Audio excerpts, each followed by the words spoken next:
Welcome, everybody, to the Winner's Circle Sports Betting Channel. I'm your host, Ross Benjamin. And once again, I'm joined by Mr. Jesse Schule and Sean Higgs, all three of us of gamblersWORLD.net, who is our sponsor. And it is Wednesday, the 27th, and we got three college football games we're going to be discussing today. Duke, Notre Dame, Alabama, Mississippi State, and Georgia and Auburn. Looking forward to all three of those. But without further ado, Jesse, how are you? Doing not bad, Ross. Enjoyed doing yesterday's show. Looking forward to doing today's show and looking forward to keeping the hot streaks rolling this weekend. Sean, it's always a pleasure to talk to you, my man. Looking dapper as always. How are you? Got the little blue, no black day. Well, we're bringing out Black Friday. Black Friday Nike shirt today. We'll go with the little George Foreman kind of glossy look to me. Big size, big boy George Sherman. Look good, look good. Oh, That's how I roll, Ross. I look good. That's it. Yeah. Look good, sound good, perform good. No echo. Pretty good. There's a scratchiness in the microphone. It's a good day. Anyway, poor Seth. That microphone, every time he turns it on, it's scratchy. He's got to turn it off to turn it back on, and it's technology. It's beautiful. He's got so much electric in his room that the whole setup probably bounces off the. There's too much. Yeah. It's called being a star producer. Anyway, Jesse, we keep getting bombarded with these Colorado people. Before we get to the games, it just seems like they're trying to make our comments into something more. If you could read between the lines and what I'm saying, something more than us just picking a game against the spread. There's no conspiracy here. We don't hate Deion Sanders. We don't hate the Colorado Buffaloes. I know that a lot of you people are on this crusade that there's a lot of haters toward Deion Sanders. Us three are not any of them, okay? The bottom line is we tell it like it is in accordance to what the point spread is in that particular matchup that involves Colorado. Now, we're not going to discuss Colorado this week, thankfully, okay? We did last week against Oregon. All of us had a lean toward Oregon, made a specific reasons why that we liked Oregon and how there was a bad matchup for Colorado. And again, people came out of the woodwork. One guy called me blind yesterday because I wasn't seeing that there was 65 new guys on Colorado. Actually, there's 85 new guys on Colorado, okay? And secondly, if you've listened to my in particular analysis when it comes to Colorado, number one, and I'm going to let you guys address this as well. Number one, I've lauded Deion Sanders for the job he's done in such a short amount of time in going out on a limb in the direction that he's brought this program, meaning he's done it unconventionally. He's cleaned house. He's brought in all new players. And up until last week was a top 25 team. Okay.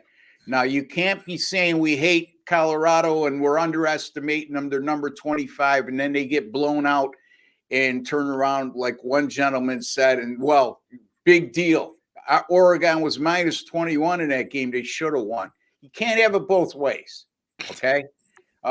There's no hidden agenda here. We're calling it like it is. At the end of the day, folks, remember this. We're sports betting experts. We're not here to talk about just the world of college football. We might entertain some of those discussions and touch upon some of the hot topics. But at the end of the day, our sole job is to make you a smarter sports bettor today than you were yesterday, and to try to give you winners on a daily basis against the point spread. Remember that, Jesse. Yeah, Ross, I mean, I don't know if I'm a hater, but one thing I hate losing. And if you're a fan and you're really passionate, and you like a certain team and you try and make a case to bet on that team or against that team, you let your emotions get involved. That's when you start losing. One of the things I pride myself on is betting on a team one week and then the very next week betting against them. Looking for a good spot to bet on a team, which also sets up a good spot to bet against a team. And a lot of times when you really get in the zone, which I feel I'm in right now, is you could almost ride that team and bet on, against, on, and without any bias, without any emotion. You're just picking the spots when it's a good spot to bet on them and a good spot to fade them. And I don't have any favorite teams when it comes to college football. There's a lot of player turnover. Coaches even move around a lot. I cheer for certain players and certain coaches because I like their style or I respect their talent. But I try not to get emotional or attached to any team, not just college football, but any pro sports, because that gets in the way of making money, and we don't want that. Yeah, and if you are emotionally involved, like, for example, I've been a lifelong Buffalo Bills fan since I've been a little boy, and that goes back a long way, by the way, as I'm sure many of you have guessed already. Black and white Sean, TVs. and if you haven't guessed, Sean will definitely bring that to your attention. But in any event, his dad would give him a Buffalo nickel to bet on the Bills back in the day. He was listening to the Bills games on the radio back in the day. Hey, I went to the old War Memorial Stadium in Buffalo. It's called the Rock Pile. So for an AFL game between the Houston Oilers that was, and the Buffalo Bills, George Blanda threw 64 passes that day, which was absurd in 1964 to have that many passes. Anyway, I'm really showing my age now. Sean, getting back on track here, this whole Colorado discussion, and let's put it to rest. You've addressed it on several times that you've been a fan of Deion Sanders. So there's no hate coming from your corner. No, but Jesse said it. We want to make money. It's that simple. They don't have a defense. They don't have an offensive line. A better team, and like Deion said, you're gonna get me now. Yeah, they're gonna get you now because in 3 years you'll have a full roster of good players. Yeah. But now you don't. And I think I said before this, if you're a Colorado fan or an Auburn fan or a Florida fan, whoever gets upset when we go against their team, bet a season win total. It's a lot safer for you. You're not going to – the team wins, they don't cover, and you're out of money. Bet a win total. It's the whole season, and you're just cheering for wins. Don't worry about the point spread. Sorry that Auburn scores 10 points a game versus Division I schools. And they can't score against anybody. We're going to touch upon that game. Are we got the game? I'm just saying in general. People get upset. No. Oh, you can't take Florida. Oh my, folks. Point spreads. That's it. Move on. Nothing personal. Yep, exactly. And I think some of the fan bases take exception to some of our picks, thinking that one guy called us biased because he said in yesterday's show with Paul Bovey and Chip Chirimbus, the Jacksonville Jaguars and the Houston Texans topic came up, and he claimed that he goes, how could you be giving accolades to Houston and Jacksonville, yet none to Atlanta? And it's like, buddy, do you know what the word bias means? Bias means you're favoring somebody. I took Atlanta on Sunday. I had him on a show last week. How is that bias? Do you know the definition of bias? Before you start throwing words around, look up the definition. There's a thing called the Webster Dictionary. You could look it up online, whatever the case may be. In any event, let's talk some college football. All right, the Duke Blue Devils will be hosting the Notre Dame Fighting Irish. And Jesse, you can make a case. This is the biggest game in Duke's football history because we all know, and I know that the football players don't like to hear this, but Duke's known as a basketball school. But all of a sudden right now, they're one of the best football teams in the country, and they have been the last couple of years. Riley Leonard, an underrated quarterback. Notre Dame coming off a crushing defeat when they lose with 1 second to go against Ohio State last week. Your take, buddy. Right now, it's Notre Dame -5.5, and the total in this game is 52. Well, Ross, you might remember back to one of our first shows this season. I mentioned a couple teams that I personally like that I think a lot of people think are going to have suffer some regression. And Kansas and Duke were those two teams. And, of course, they're both still undefeated. They both look quite good. A lot of people said, they had good seasons last year. they're going to regress this year. Their success was because of a poor strength of schedule or a soft schedule last year. They said that about Duke. A lot of the experts said Duke had an easy schedule last year, and they also benefited from winning the turnover battle, and that's unsustainable. However, they kind of smashed that narrative when they kicked the snot out of Clemson in week 1, 28-7, and forced 3 turnovers against the Tigers. I believe in this Duke team.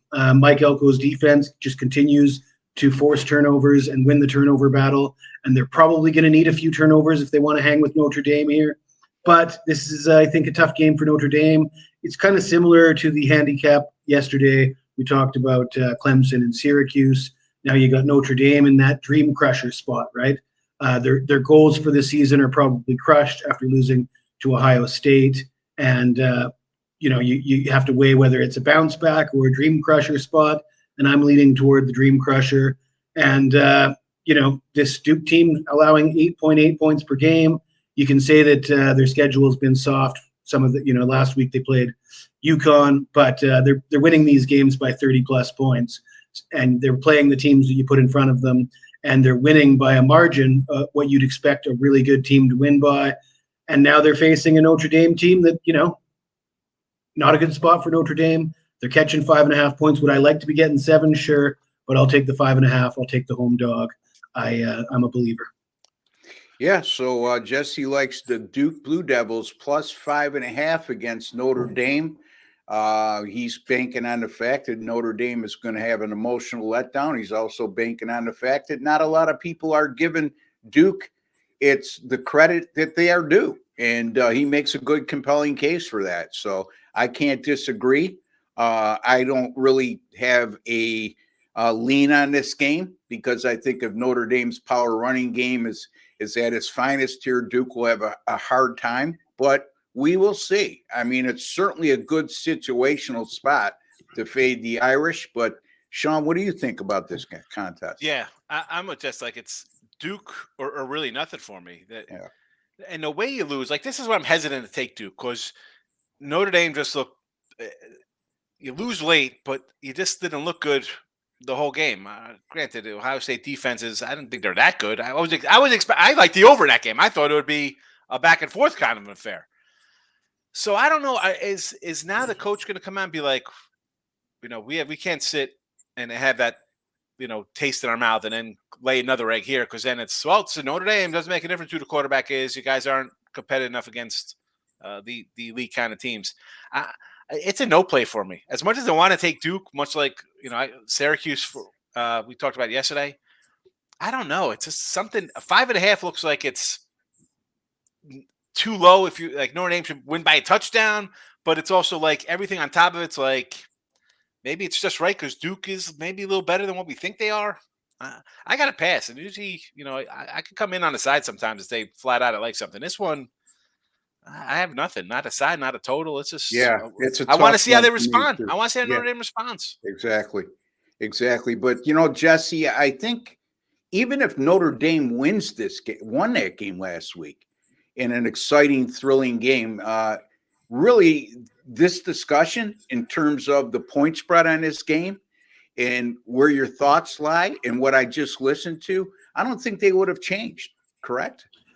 No. I mean, I still believe that people are down on Duke. They want Duke to prove it to them. I mean, 28-7 against Clemson in week 1. That proves it to me. And that wasn't unexpected. I like Duke in that spot. So, I just think I haven't seen anything that leads me to believe that Duke can't compete with the likes of Notre Dame, especially at home in this spot.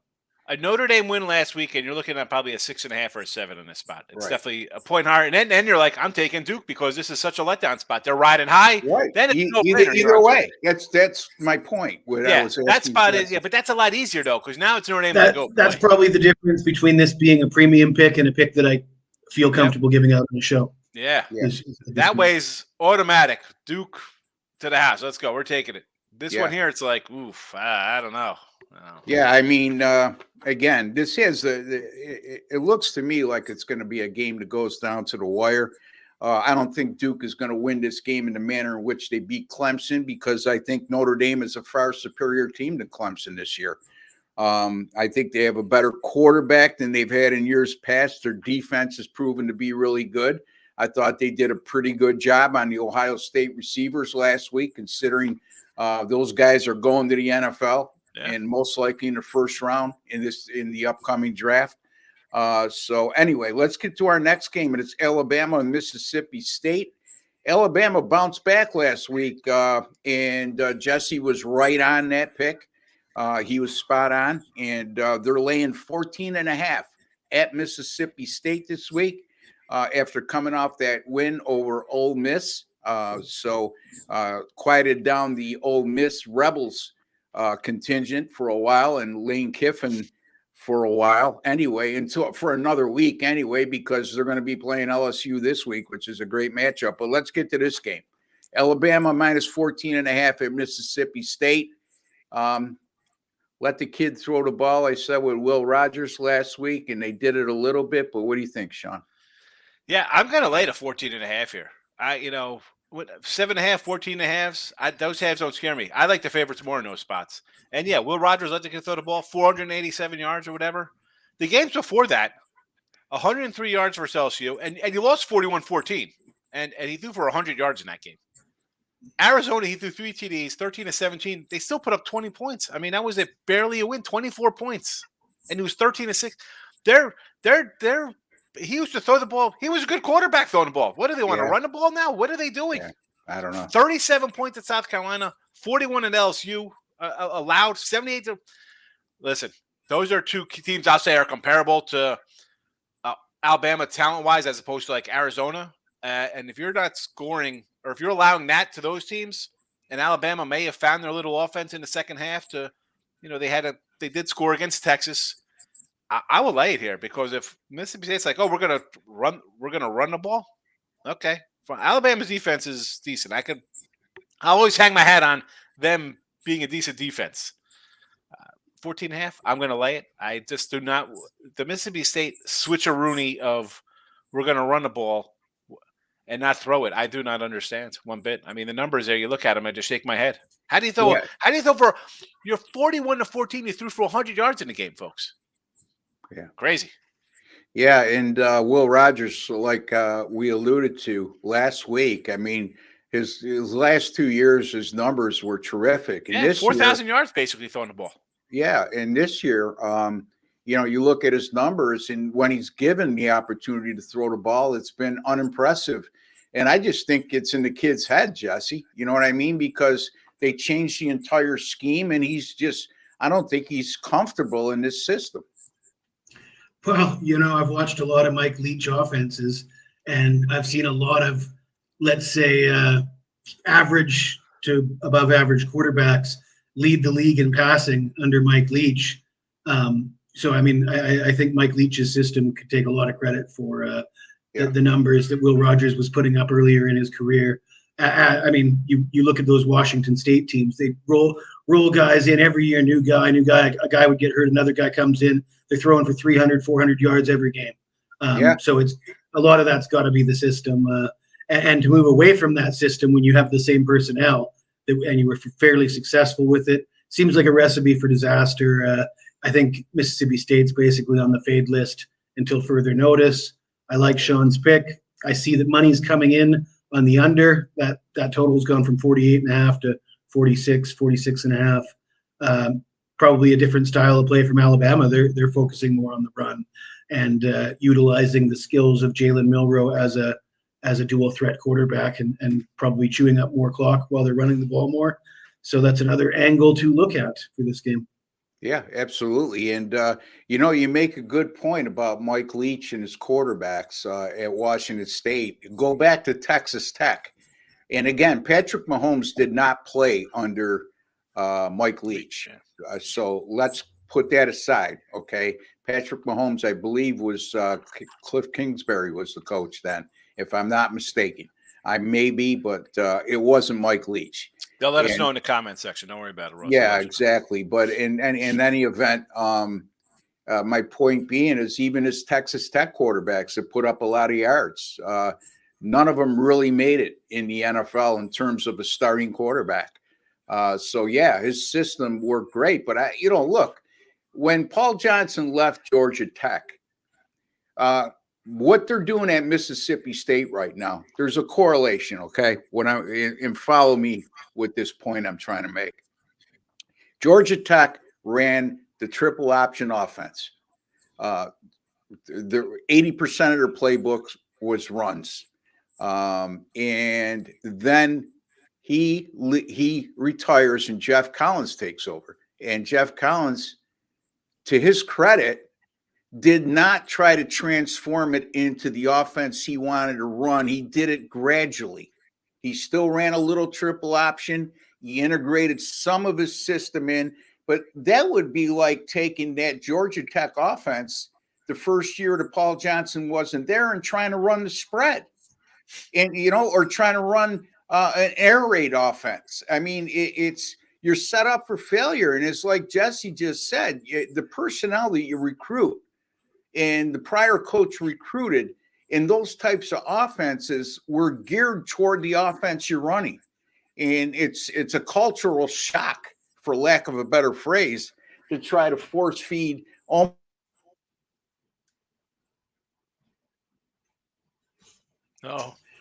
I was going to mention the Georgia Tech thing. I was thinking the same thing myself. At Tech, they were on triple option. Like Calvin Johnson's like a Hall of Fame wide receiver. Like what? Yeah, here we go. Exactly. Anyway, I guess some of the SEC fans and Colorado fans threw a bug in the system. Anyway, let me get to my game, and that's the game between the Auburn Tigers and the Georgia Bulldogs. And it's like I looked at this game, Sean and Jesse, and I said, Georgia opens up as a 16-point favorite, and now they're 14.5. What am I missing? And too many times I get away from what I really like in the game because I'll see a line move like this and deem it to be suspicious, which I deem it to be suspicious because somebody knows something I don't know, but I'm going to stick to my guns here. This is an Auburn team right now that can't move the ball. They have no passing game. They lose 27-10 at A&M last week, which, by the way, A&M was one of my picks, and they were outgained in that game 402-200. The previous game they played against an FBS opponent was at Cal. They win that game 14-10, but they only have 230 yards of total offense, and Cal missed 3 field goals in the game. They had 56 yards passing against A&M, 94 yards passing against Cal. The Georgia run defense, by the way, if you want to say our strength is running the ball, well, good luck. I mean, their last 3 and all against FBS opponents, Georgia has held those opponents to 72 yards per game on the ground and a little over 3 yards per attempt. Now, Georgia is not as dominant defensively as maybe they've been in years past, but they're still pretty darn good. But Auburn has no passing game. And if they fall behind, it could get very, very ugly because at the end of the day, what would lead you to believe after I just touched upon those passing numbers or lack thereof, that all of a sudden they're going to be able to throw the ball successfully against Georgia? On top of that, Georgia time of possession averaged 32 minutes and 40 seconds. This is also a Georgia team that's thrown for over 300 yards per game. A little different offensive style, not as much run heavy as they've been in the past, or as balanced as I should say. But this is a Georgia team also 6-0 straight up in ATS in their last 6 versus Auburn, and they held them to 14 points or less each time. And you can make a case all 6 of those Auburn teams were a better offensive team than they're putting on the field on Saturday. I think Auburn will hang around for a while because they're at home and there'll be a high emotion. But Georgia, I just believe their defense is too good for this anemic Auburn offense. I think Georgia will wear them down and pull away in the second half. I'm going to lay the 14.5 here with Auburn as a free play. I'm not going to touch this on my premium card, okay, because of the reasons I touched upon at the top of the analysis. But anyway, your thoughts, Sean? I as much as I do my early betting, I got an 18 and a 15 on Georgia. So I'm laying bad numbers for Georgia. I still like Georgia, as you mentioned. I mean, and I said earlier about Auburn, I forgot during the game, they played Samford and UMass, put up offensive numbers. And then it's 12 points a game versus A&M and Cal. Yeah. And let's be honest, Georgia, kind of maybe like Michigan, right? We talked about Duke covering, right? Jesse was like, they're beating teams by 30. Well, your Georgia's and Michigan, your top two schools, well, they're kind of like going through the motions. They're not covering numbers. They're like, all right, we'll win. We'll just do what we got to do. On the road, you can't just do what you got to do in the SEC. You're going to have to come to play here. I do like Georgia to win. Like, I'm thinking like 30-10. You know, I'd probably lean under 2 as well. I don't see – where's the Auburn offense coming from? Yeah, I'd say it's exactly my thought. Where's that offense? Georgia will grind out the 30 points. I don't see these guys grinding out to like 17. Yeah. Jesse? Yeah, I mean, I agree with you guys. It's pretty simple to me. Auburn, new coach, new quarterback. They haven't got it figured out yet. They're going to be on the fade list until further notice. Yeah. So our picks, Georgia, minus 14.5 over Auburn. Sean likes Alabama, minus 14.5 over Mississippi State. And Jesse likes Duke, plus 5.5 against Notre Dame. Sean, tell the folks a little bit about what you may have coming up this week. You do have a lot of college football and NFL up already. And any hot streaks or anything else you want to touch upon and share with the audience? College football, I do have a handful of games in the sites already. NFL, I have, like 4 or 5, 6, 7, about 8 or 9 games loaded. Thursday night games posted. Baseball, I do, they weren't up last night, but I would have liked, I know when you're going to watch a video this afternoon, but I do like Pittsburgh and the Cardinals today to fade the Brewers and Phillies after wrapping up things. So baseball, a little light. It's this time of year. It's crazy time. I don't want to lay huge numbers, but college, NFL football will be loaded Thursday, Friday, Saturday, Sunday, Monday. And Gamblers World with me and the crew here. Let's go. Yep. Sean Higgs, one of the finer handicappers you'll find anywhere, coming off an NFL season, which he went 64%, went 8-4 in college football last week. Jesse had a perfect weekend last weekend between college football and the NFL, going 9-0. Jesse, tell the folks a little bit what you might have planned in this upcoming week. Any football that you have up already, or again, beside that 9-0, I know you have other things to talk about how well you're doing. Yeah, I got a full slate of college football and NFL posted. I also have CFL and soccer posted, and I do quite well with those sports as well for anybody looking to dabble in something else. I will. There is a bit of a caveat, though. A full card of football for me doesn't quite look the same as a full card of football for Sean Higgs. 3 games on a Saturday is, 3, 4, 5 games on a Saturday is a full card for me. This 9 to 15 games, that's pretty rare. You rarely see that from me. But anyways, you want to follow me on Twitter at Jesse Schule. I just posted a free pick for Friday night's Pac-12 game. The video's up there. It's pinned to the top of my Twitter profile. So follow me on Twitter and follow me on YouTube as well. Yeah, I mean, again, what Jesse's referring to is Sean's a volume player, but let me tell you, folks, I don't know if there's anybody who does it better as a volume player than Sean does, but he'll be the first one to tell you. If you're going to get in with him, you're going to have to exercise extremely strict money management policies, okay? Because he likes to tell you all the time, he grinds it out. And what that means, folks, is he may have a couple bad days in a row where he loses a substantial amount of money, but then he might go on a week-long streak where he makes you a ton of money as well.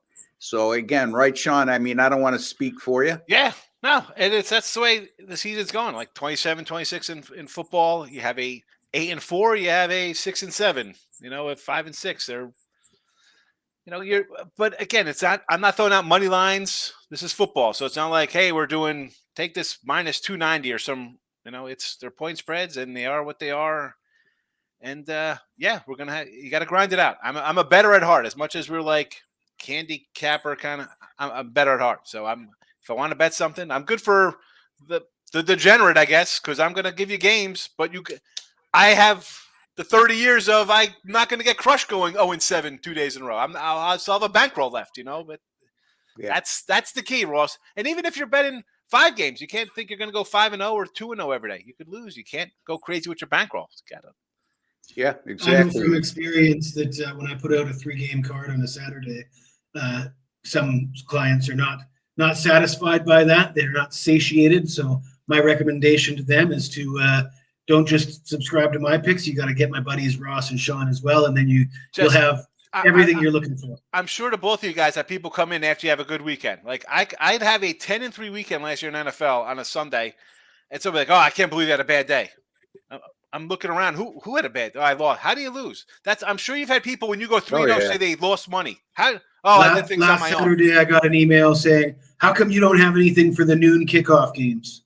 Yeah. Like I've cheated them out of something or something like that. And that's why I say, yeah, I get a lot. It doesn't mean I'm betting a Sunday night game. Like I didn't bet Sunday night. I didn't like Sunday night. You don't have to bet.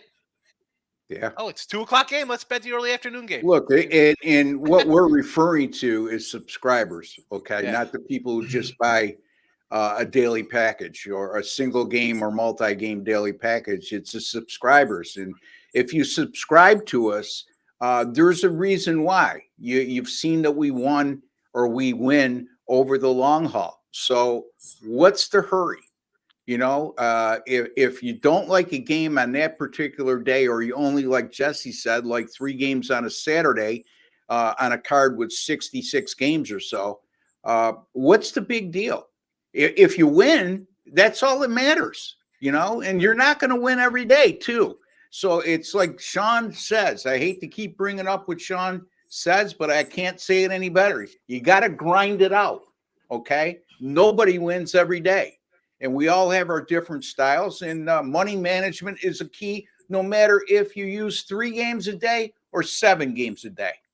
You know, you should exercise proper money management.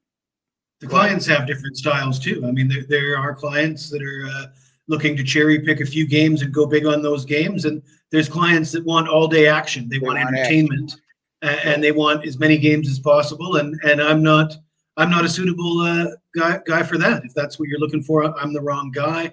And I can't say I'm the guy that's going to go 8-0 every week either, because I'm not.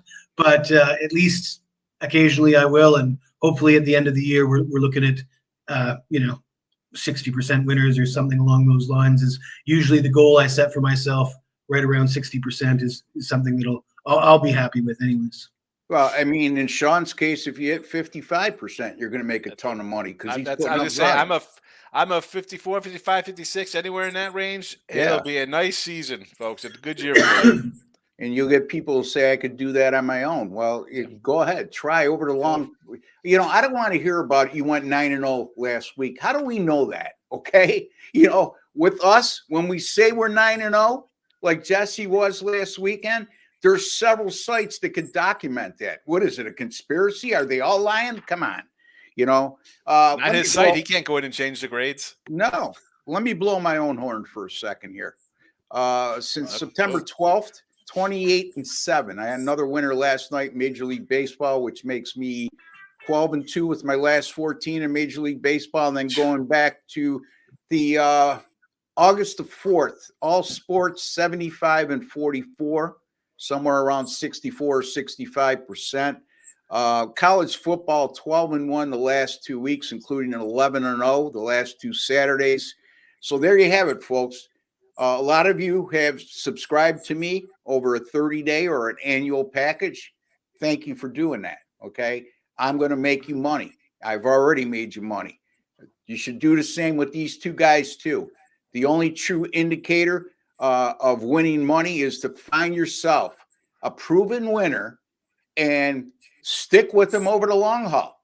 Trying to chase everybody's hot streaks is the shortest, I guarantee you, the shortest way to fail as a sports bettor when you're following sports handicappers, because chances are you're always going to be chasing somebody who has a red hot streak, and you catch him at the tail end of that, and he comes back down to earth for a little bit, and then you move on from him and say he sucks, and then you go to the next guy. It just doesn't work that way, folks. So not to say if you don't just dabble in once in a while, we still encourage you to buy single game or multi-game packages if you're somebody who doesn't want to bet every day. So that's why that's there for. Anyway, there's a subscribe button if you're watching on your mobile device. You'll see that black subscribe button right underneath the video box. Click on that. It costs you absolutely nothing to subscribe to our channel. There's no hidden agenda. There's no subscription plans or costs. It's absolutely free. And also, if you're on your PC, you'll see a WC logo in the bottom right-hand corner of your video box. That stands for Winner's Circle. Click on that. That'll get you subscribed as well. And then I'm going to ask you to take one step further. Once subscribed, go into your YouTube settings, and you'll see an alert notification bell. Click on that. And for the Winner's Circle Sports Betting channel, you'll be notified immediately upon all of our podcasts being published on our channel. And don't forget, Friday morning, 10:30 a.m. Eastern time, we go live. Myself, Jesse, and Sean will be taking all your questions, reading all your comments, and responding right away. So as opposed to you commenting on the archives of our recordings, that's great. We really appreciate it. But at the end of the day, we can't get to them immediately because we're just not, our eye is just not on that all the time. But I can guarantee you, if you comment and you have a respectful comment or a pertinent question, we will respond right away on our live show on Friday morning. All right, there's a like button right underneath, folks. And Jesse's going to tell you what he wants you to do with it. Smash that like button.